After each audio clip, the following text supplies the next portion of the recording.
things that happen in life. We all have those default reactions, those ways that we typically respond to the things of life. And so in this series, we've been kind of having a fun time with that and looking at some different emojis, and we're trying to figure out what they are, because sometimes we send these emojis, we're not even sure what they mean. So now you have a whole new set of wrong meanings for these emojis as a result of this series. So congratulations to us, right? So we're going to play a little game, and these emojis that we're going to look at today, they're all having to do with lyrics to some worship songs. So just go ahead and shout it out. You can either shout out the name of the song or what lyrics they are, because obviously the lyrics aren't necessarily in the name or the title of the song. Does that make sense? Yes. Yes. You shake your head. Yep, and we'll move on. All right, here we go. So here's the first one. This is an easy one.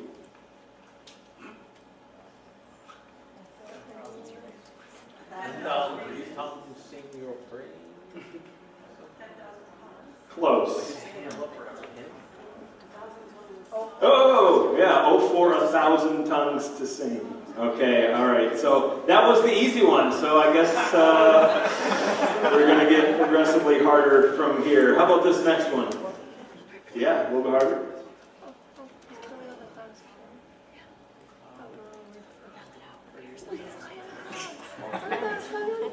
Jesus? Bible?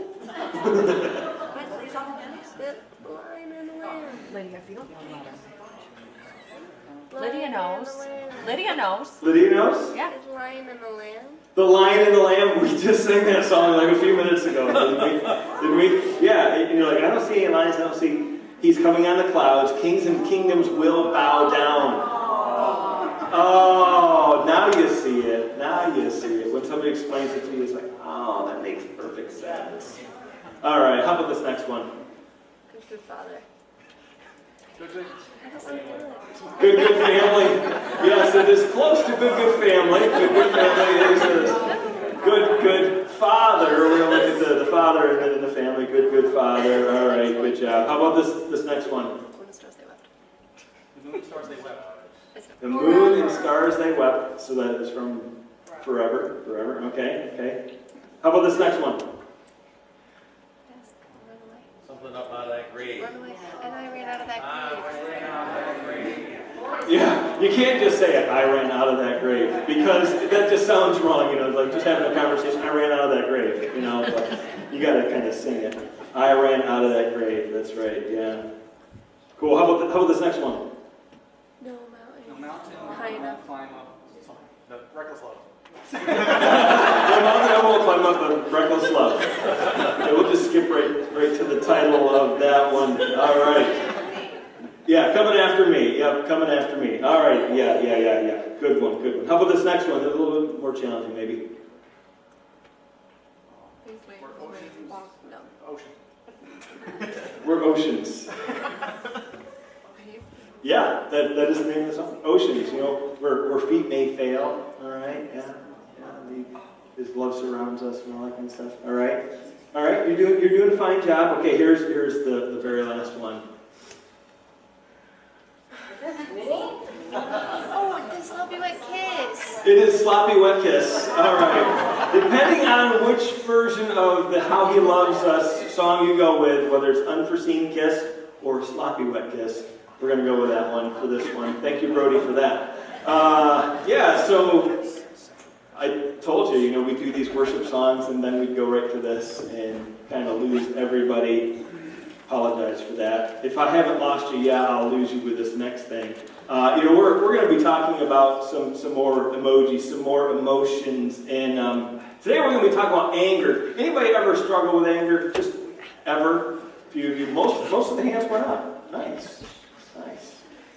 Better going up than out, right? So anger. I got a little story of some anger, and you're going to think that it's kind of silly. But about a month ago, our family, we go to Erie, Pennsylvania, usually every year just before school to do some shopping and all that kind of stuff, some back-to-school shopping.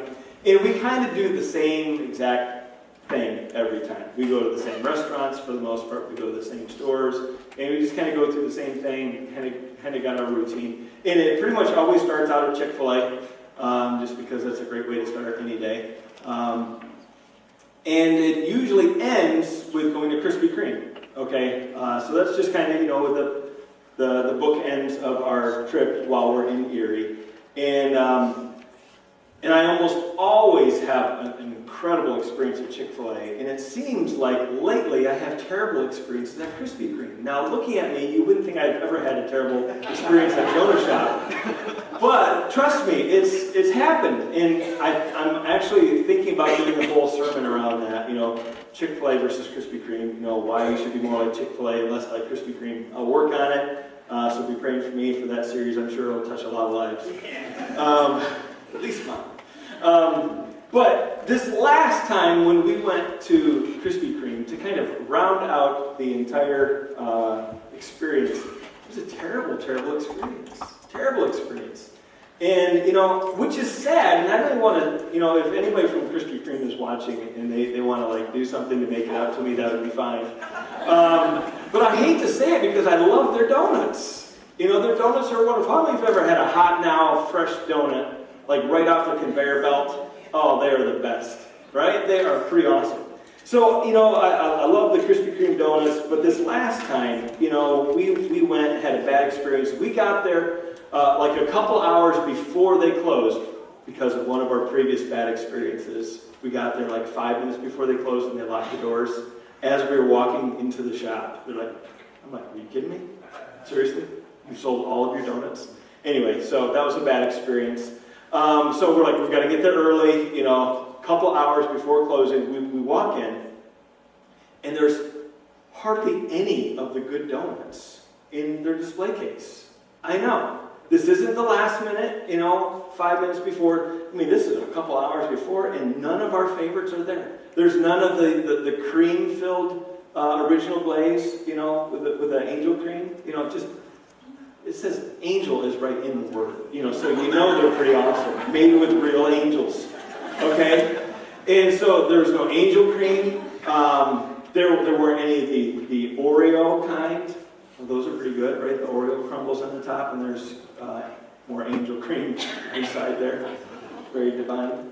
There was none of those, but they were doing the special where they had the Reese's peanut butter filled ones. Have you ever had those? Neither have I. They were having the special with, they have these new Reese's ones, and sometimes they get these sprinkles on it. In fact, we've got a picture. This isn't the actual donut, okay? We've got a picture of a donut just to get you thinking about it, okay? So imagine this beautiful donut, and it's got this glaze on it, but on the inside, you break it open, and there's Reese's peanut butter filling. Oh, man. Sounds awesome, right? So we get up to the counter, and there's only one left. Only one donut. And it was in this showcase, like a diamond up against black velvet. It was this beautiful thing. Looking at it okay, well, we'll take that. We got to pick out 11 other substandard donuts to go with that one because we got to get a dozen for the trip home, because it's Rita and myself and our 3 teenagers. And so, we're kind of rounding out this trip. And so I asked the lady, I'm like, is there any more in the back? Because, they've got the trays full of donuts and stuff. Maybe they just haven't gotten them out yet. And so I'm like, and so she goes back there to look at it. We're looking at some of the other donuts.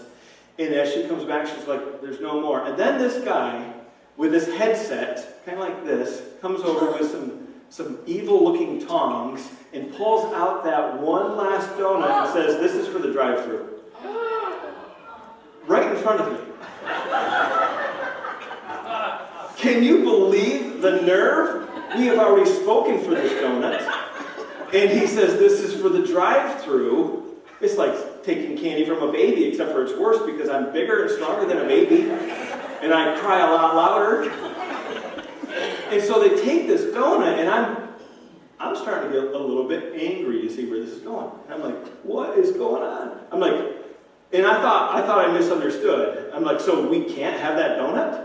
No, it's for the drive-thru. Somebody just ordered it. I'm like, well, I'm staying right here. And Rita goes, well, that was a real crap move.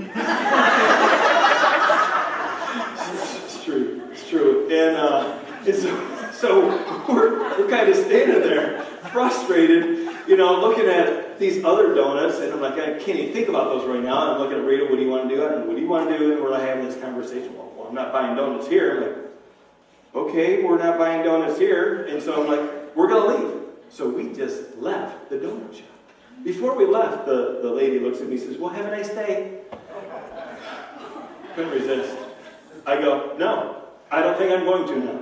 And left. Judge me if you want. You messed with the donuts.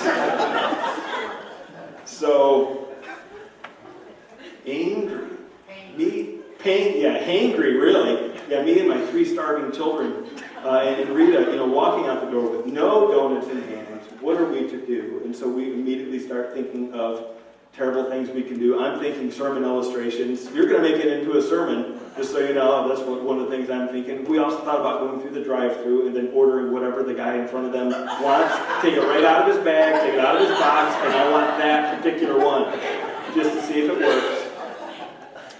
We do all these kind of evil things, right? Instead, we just went to Walmart and bought some Krispy Kreme donuts from there. They weren't nearly as good.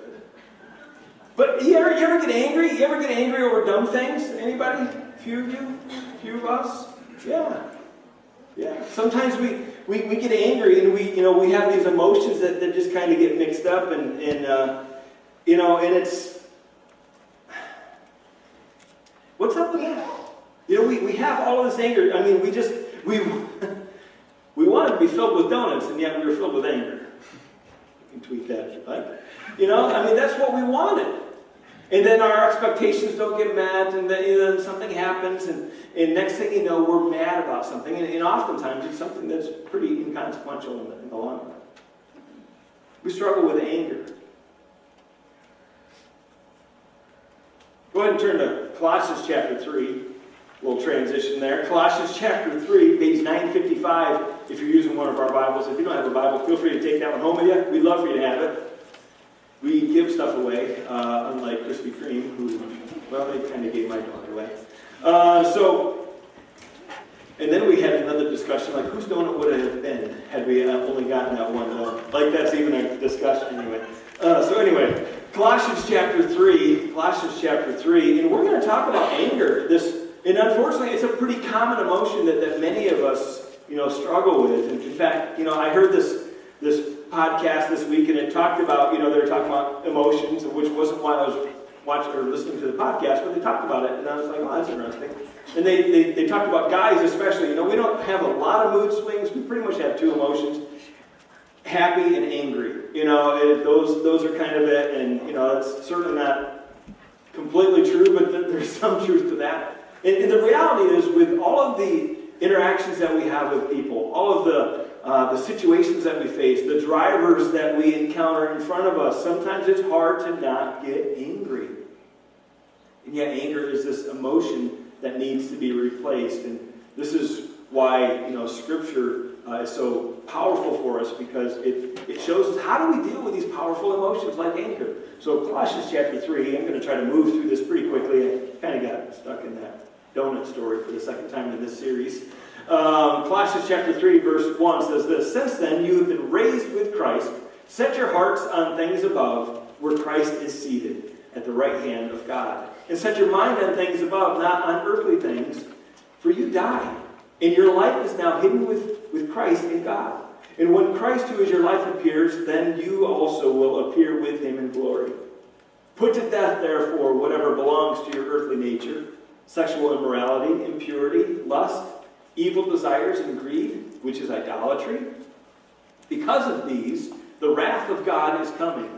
You used to walk in these ways in the life that you once lived, but now you must also rid yourselves of all such things as these: anger, rage, malice, slander, and filthy language from your lips. Do not lie to each other, since you have taken off the old self with its practices, and have put on the new self, which is being renewed in the knowledge and the image of its Creator.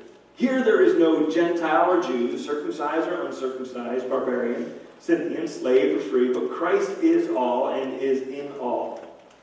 Therefore, as God's chosen people, holy and dearly loved, Clothe yourself with compassion, kindness, humility, gentleness, and patience. Bear with each other and forgive one another if any of you has a grievance against someone. Forgive as the Lord forgave you. And over all these virtues, put on love, which binds them all together in perfect unity. Let the peace of Christ rule in your hearts, since as members of one body you were called to peace. Be thankful. Let the message of Christ dwell among you richly as you teach and admonish one another with all wisdom through psalms and hymns and songs from the Spirit, singing to God with gratitude in your hearts. And whatever you do, whether in word or deed, do it all in the name of the Lord Jesus, giving thanks to God the Father through him.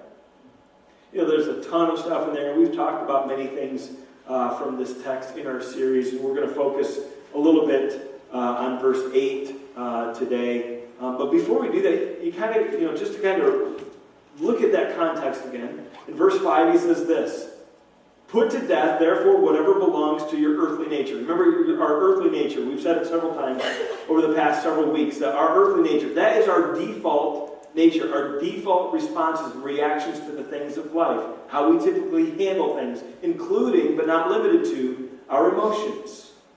And then the rest of verse 5, he says, some of those default settings, some of those earthly nature things are these: sexual immorality, impurity, lust, evil desires, and greed, which is idolatry. And then Paul says this in verses 6 and 7. He says, because of these, the wrath of God is coming. You used to walk in these ways in the life that you once lived. In other words, those things, they may have described you at one point, but they shouldn't continue to describe your life. Something has got to change. So we need to put them to death, those wrong behaviors. And then in verse 8 he says this. He starts another list. He says, but now you must also rid yourself of all such things as these: anger, rage, malice. Anger, rage, and malice. Those are some pretty powerful emotions, right? So let's talk quickly about each of these, kind of one at a time, and then we're going to figure out how do we counteract that. What do we do with these things? So let's talk about these.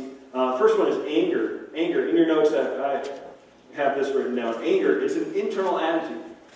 Our anger is this internal attitude. It's oftentimes this chronic attitude of smoldering hatred that kind of goes on. And oftentimes our anger just kind of remains bottled up inside. It's that thing that lies just under the surface. Of course, it manifests itself in different ways, and sometimes it's smoldering for longer than others. Sometimes it describes somebody that they're just mad at the world. Everything that anybody does, it just bothers them, and they're just mad at the world. But sometimes it's this deep-seated resentment about another person. It's not like the world in general. It's just about this one specific person, or this one specific family, this one specific group of people even. Maybe they were wronged or abused by someone. And since that time, this anger just kind of builds and it festers inside of them. And it just kind of lies underneath the surface. That's one type of anger. There's another form of anger that, I'm referring to it as kind of like a low-grade anger. I'm not saying that it's any less sinful, but it's this low-grade anger, this low-grade resentment that people face. And it's still very ungodly, and it's harmful to us, and it's harmful to the people around us.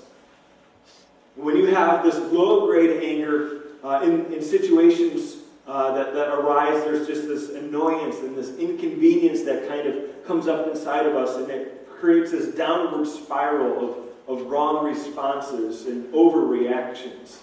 You ever notice anybody overreact to situations, and you're like, what in the world was that all about? They just really overreact. I'm the only one.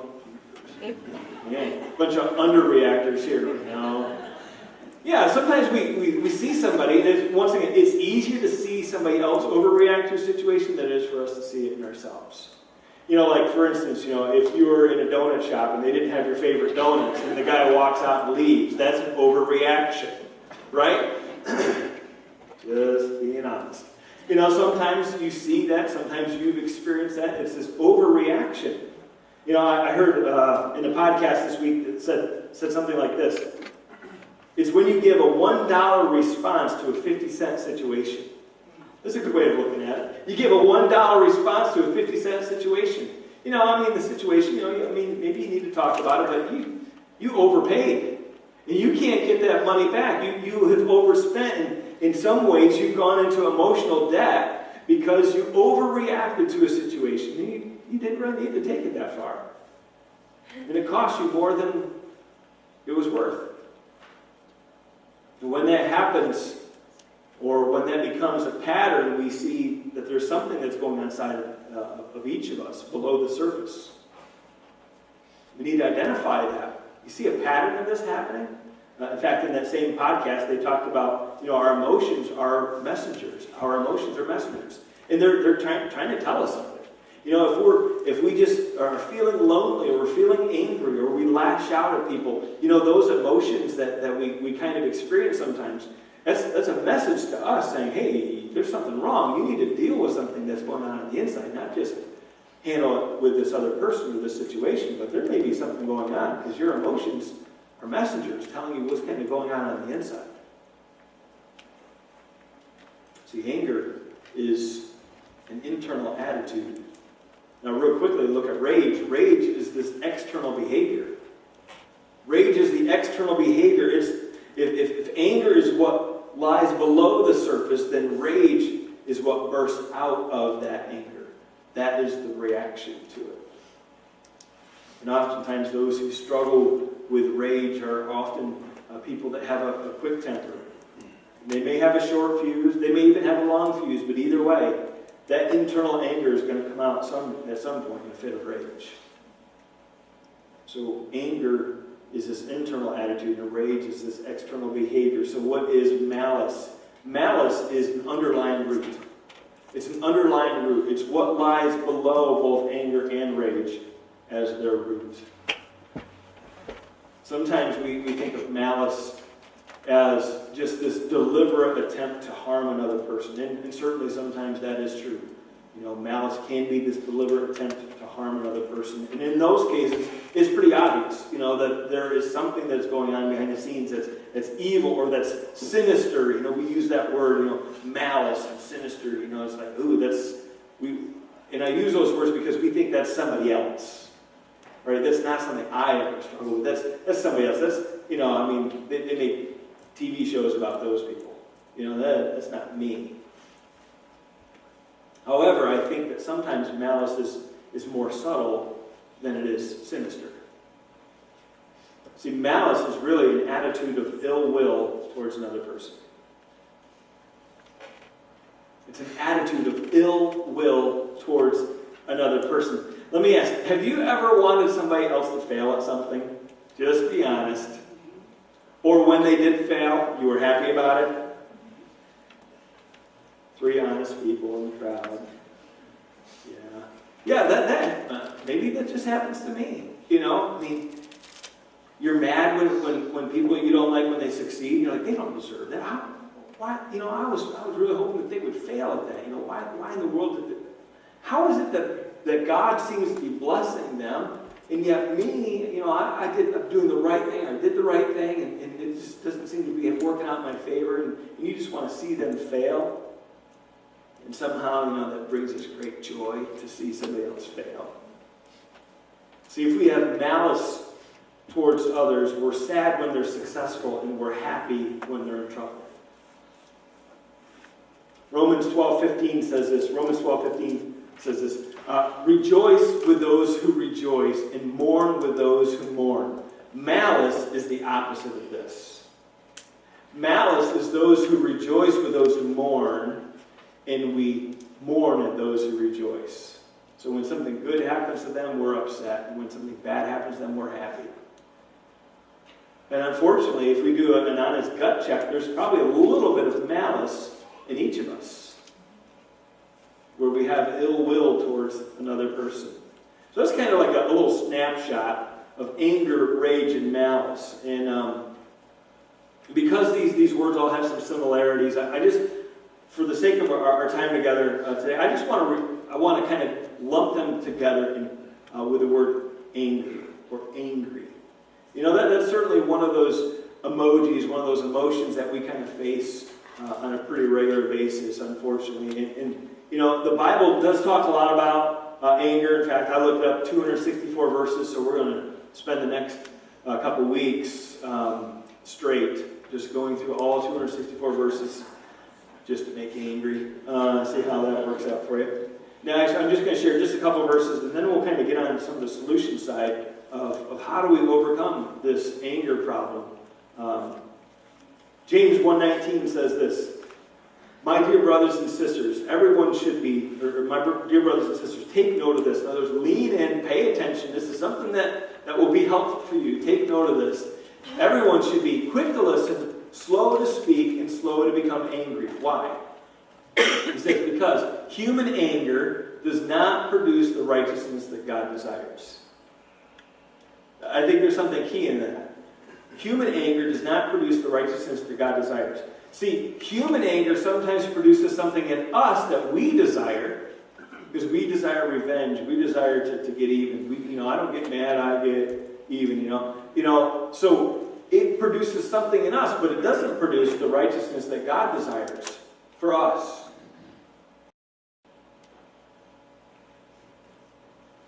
So we're to be quick to listen, slow to speak, slow to become angry. But, too often we're quick to kind of take matters into our own hands. And, in fact, Romans 12:19 says this. Romans 12:19 says, never take your own revenge, beloved, but leave room for the wrath of God, for it is written, vengeance is mine, I will repay, says the Lord.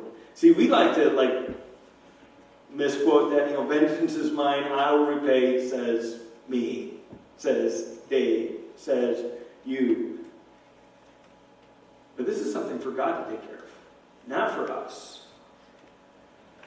Even if they don't have your favorite donut, or even if they give your donut away to somebody that was too lazy to get out of their car. Just saying. I'm still struggling with this, okay? It's been a month, all right? I should probably be in some kind of counseling for this. So part of the antidote to anger is to do what James said to do. Is everyone should be quick to listen, slow to speak, and slow to become angry. The opposite of that is just to let people have it, just to fly off the handle in anger. Proverbs 29:11 says this, fools give full vent to their rage, but the wise brings calm in the end. Some real wisdom there for us. So how do we deal with our anger problem? How do we overcome this frequently used emoji? And certainly it's a problem. So what's the solution? Do we just kind of bury our heads in the sand? Do we live under a rock? Do we just avoid people and situations? We can't do that. So we've got to figure out, how do we deal with our anger? And once again, Scripture doesn't just present us with the problem, it also gives us the solution. Like verse 8 says, we need to rid ourselves. It says, but now you must rid yourself of all such things as these anger, rage, and malice. So we've got to get rid of those. So what do we put in their place? Listen to Colossians 3:12. Colossians 3:12 says, therefore, so we're getting rid of anger, rage, and malice. Therefore, as God's chosen people, holy and dearly loved, clothe yourself with compassion, kindness, humility, gentleness, and patience. Bear with each other and forgive one another if any of you has a grievance against someone. Forgive as the Lord forgave you. Next week we'll talk more about compassion, kindness, and humility. But today I want to focus on these three ways, and certainly all of those ways will help you with your anger issues.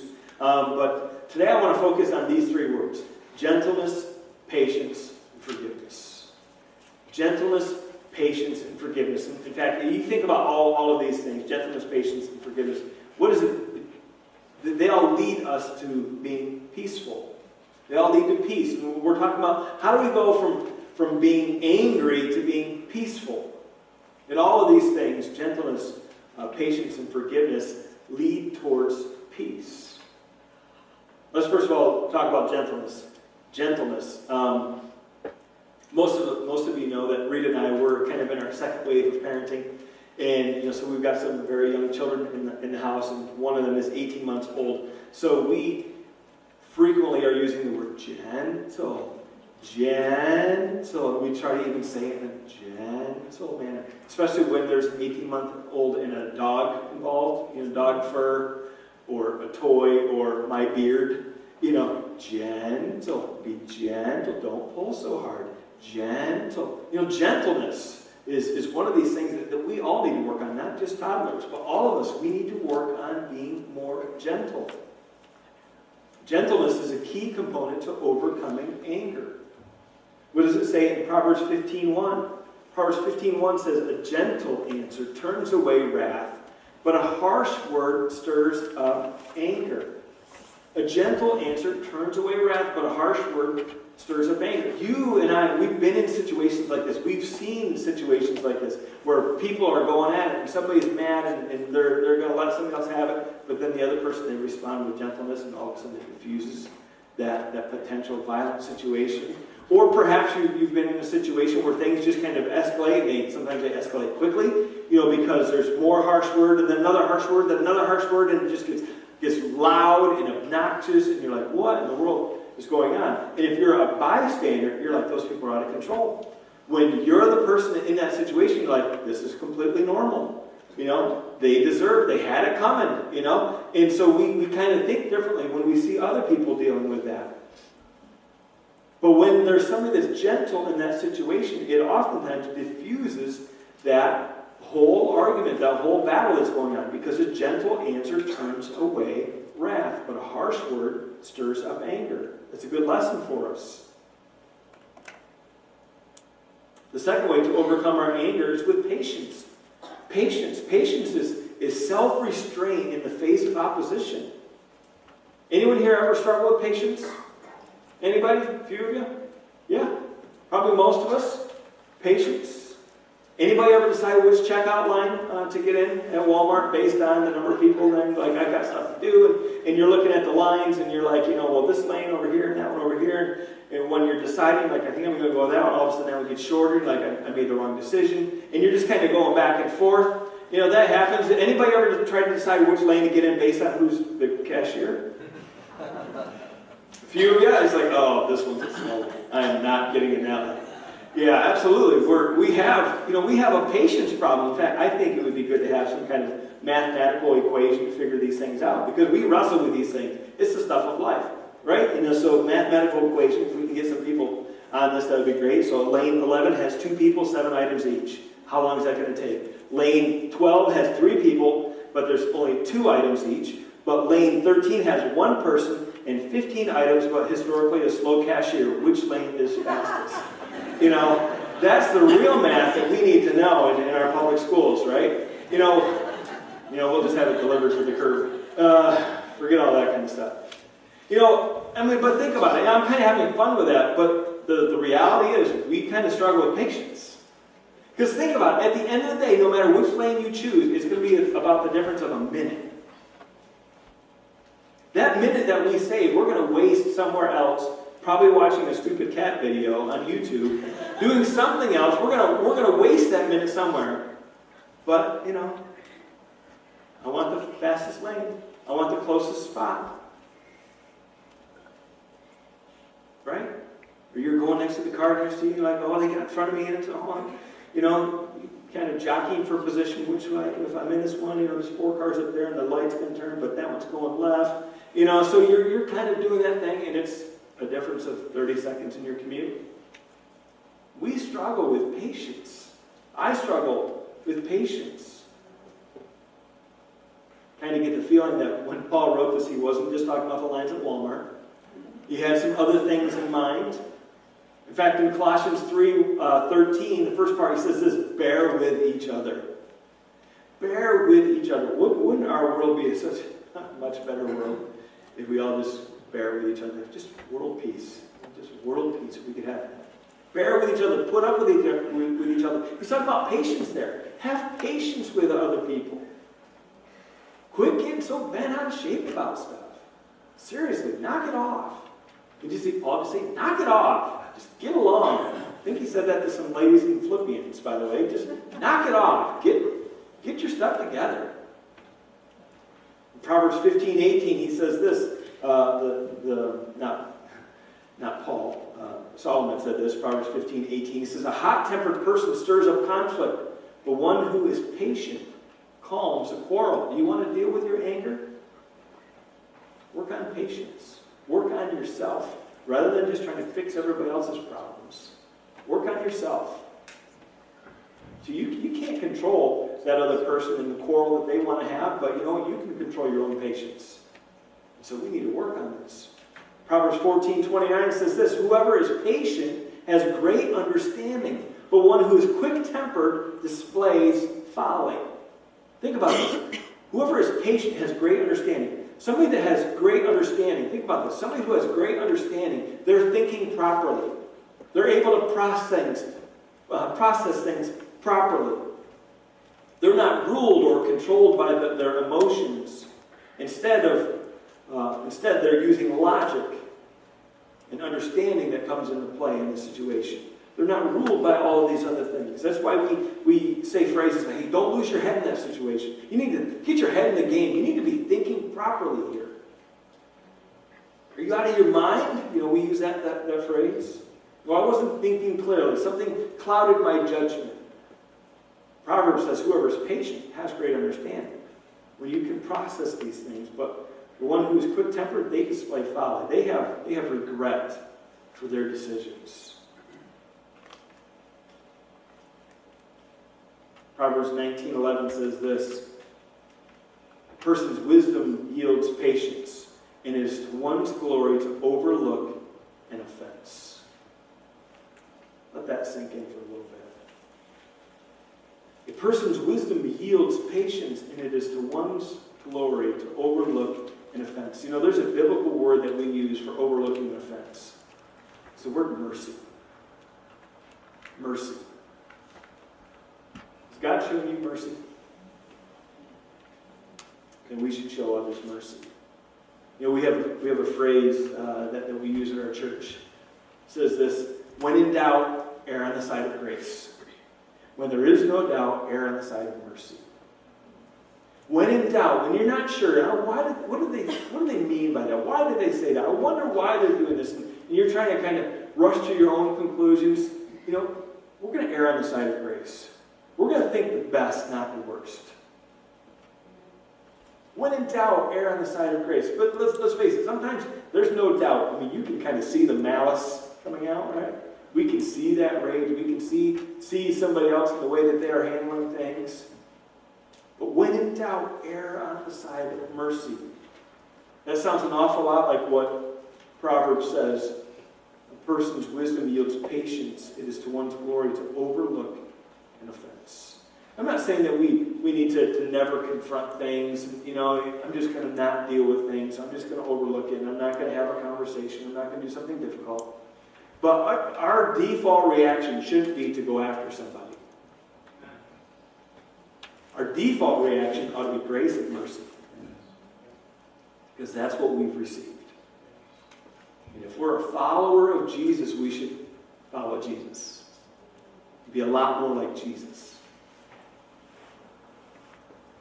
So how do we replace our anger emojis? Well, we do so with gentleness, patience, and forgiveness. Forgiveness is the last one, and certainly not the least. Colossians 3:13 says this, bear with each other and forgive one another if any of you has a grievance against someone. Forgive as the Lord forgave you. Forgiveness, by the way, could be an entire series all on its own. All on its own. And knowing from personal experience, it is so much easier said than done. Forgiveness takes work, it takes intentionality, it takes effort, sometimes it takes conversations, it takes awkwardness at times. I mean, it's been said if it were easy, everybody would be doing it, right? If it came natural to us, if this was the default setting that we would always rush towards forgiveness, Paul wouldn't have to be saying anything about it. But it's something that's difficult that we struggle with. And then here, as if it's not hard enough, Paul sets the standard up really, really high. He says, forgive how? As the Lord forgave you. Couldn't it just be like, forgive as you've been forgiven by other people in the past? Maybe. Now, forgive as we have been forgiven. Even on the cross, Jesus said, Father, forgive them, for they do not know what they're doing. It's incredible. Forgive them. They don't know what they're doing. I wonder if we took that attitude sometimes. You know, when somebody does something to us, maybe we ought to just forgive them. They don't know what they're doing. They really don't have a clue. I mean, think about it. How many times have you done something to bother somebody else and you have no idea about it? How many times has somebody else been in the car behind you and they've been stewing about a decision that you just made? And you don't even know. Father, forgive them, for they do not know what they're doing. See, when we forgive others that have wronged us, I'm convinced that we're never more like Jesus than in some of those moments, than when we forgive those who have wronged us. Now, I realize that forgiving like Jesus is an extremely high standard. So think about another person that's not Jesus, but followed Jesus. His name is Stephen. Stephen, in Acts chapter 7, we read about Stephen. Stephen was the first martyr, the first one who gave his life for his faith. And he followed the example of Jesus. Listen to this. In Acts 7:59 says this. While they were stoning him, while they were in the middle of killing him, of murdering him, while they were stoning him, Stephen prayed, Lord Jesus, receive my spirit. Then he fell on his knees and he cried out, Lord, do not hold this sin against them. And when he had said this, he fell asleep. He died right there on the spot. Do not hold this sin against them. When we forgive somebody, we don't hold that sin against them any longer. Talk about peace. Talk about overcoming anger and replacing it with peace. Because it's no longer bound up there. It's no longer holding you captive. See, if Jesus and Stephen can forgive those who are in the process of killing them, it seems like we ought to be able to forgive those who cut us off in traffic, or who say mean things, or who have even filled our lives with negative emojis like anger, rage, and malice. It seems like we can do a better job of forgiving people.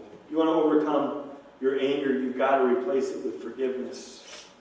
We're called to forgive as the Lord forgave us. And just real quickly, I think that begs the question, how has God forgiven us? You know, I've written down a few things. He's forgiven us permanently. He doesn't just bring it back and throw it in our face next time we screw up. How has God forgiven us? Repeatedly. It's not like, well, I'll give you one try. I'll give you two, but 3 strikes you're out. Repeatedly, we're forgiven when we ask for forgiveness. We're completely forgiven. It's not just, yeah, I'll forgive it, but, it's still kind of there.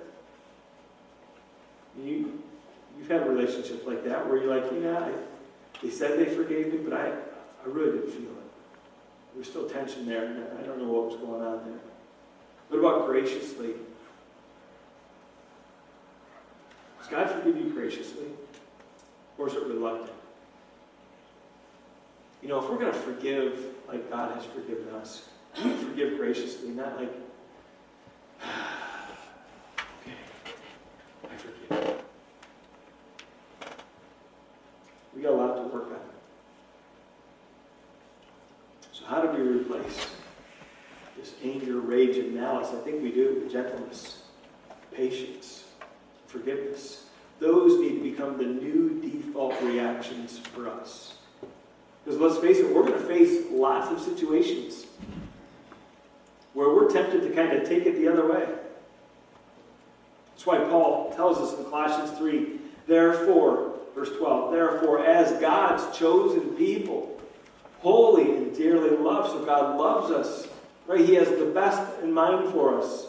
We're His children, and He wants what's best for us. We've been chosen by God as God's chosen people, holy and dearly loved. Clothe yourselves with compassion, kindness, humility, gentleness, and patience. Bear with each other and forgive one another if any of you has a grievance against someone. Forgive as the Lord forgave you. And over all of these virtues, put on love, which binds them all together in perfect unity. And then what does he say next? Verse 15. Let the peace of Christ rule in your hearts. We want to overcome our anger and replace it with peace. Let the peace of Christ rule in your hearts, since as members of one body you were called to peace. Be thankful. I mean, we want to replace our anger with peace. We're called to peace. And when we replace our anger with peace, something happens. The peace of Christ rules in our hearts. Begins to change the way that we think and feel. It rules in our hearts where anger and rage and malice once ruled. The peace of Christ now rules when we put on these other attributes. So next time you're forced to face your frustrations, and you will, most likely within the next couple of days, don't get angry. That's your default emoji. Ask yourself, am I being gentle in this moment? Am I being gentle? Remember, a gentle answer turns away wrath. Ask yourself in that moment, why am I being so impatient with others? You might discover that you're the problem, not other people. And last but not least, ask yourself, is there someone that I need to forgive? And if so, what is my next step towards forgiveness, or even asking for forgiveness from somebody else? See, we all have to deal with these things, right? We all have to deal with anger issues. It's because we live in an imperfect world with imperfect people, and newsflash, you're one of them, those imperfect people. You have those situations where you bring out anger in somebody else. But if we're followers of Christ, we need to act more like Jesus today than we did yesterday. Amen? Will you stand? Let me pray with you.